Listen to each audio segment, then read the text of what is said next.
Question number 10, Sue Moroney.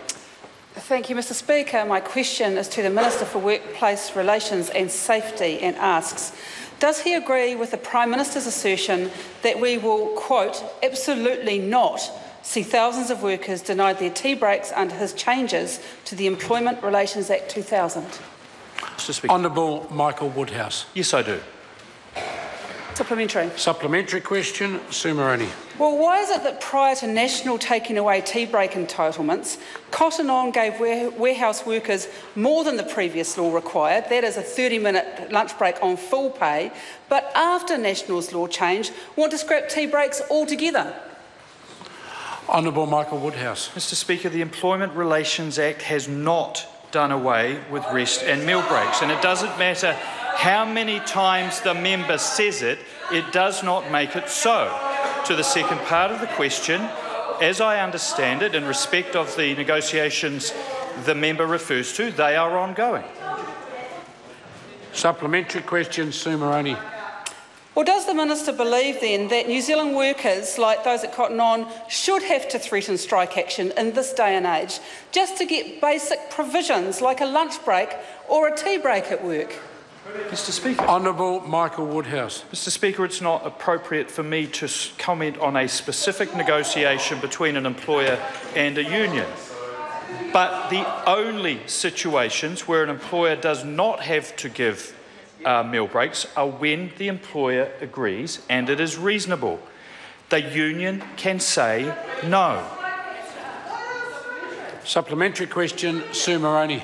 Well, what will he do to ensure the Cotton On workers continue to get their tea breaks at work, given he assured Parliament on October the 22nd last year that, and I quote, it has to be done with the agreement of the employer and the employee together? What will you do, Minister? Speaker. Honourable Michael Woodhouse. Well, Mr Speaker, it appears that I have a great deal more faith in the union's ability to negotiate an agreement than that member does.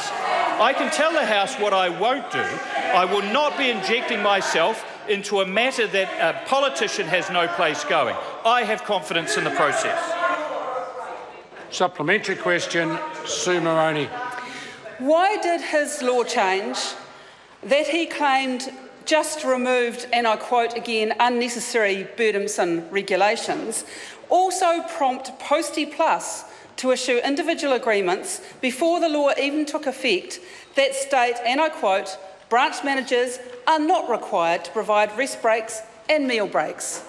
Honourable Michael Woodhouse. Mr Speaker, I would have to check the veracity of the member's claims, but if they are in agreements as the member describes, they are likely to be in breach of the present law as they would have been in the past law, and there are remedies available.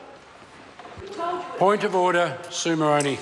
To assist the Minister to check the veracity order, of the just statement. Ask to table the document. Seek leave to table a copy of the individual employment agreement that is in the name of Postie Plus that says the words that I just used. Leave is sought to table that particular document. Is there any objection? There is none. It can be tabled. Point of order. Point of order, Sue Moroney.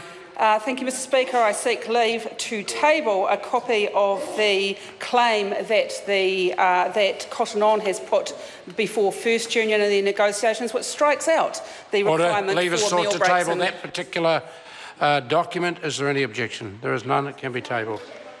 Question number 11, Dr. Kennedy Graham. Thank you, Mr Speaker. The question to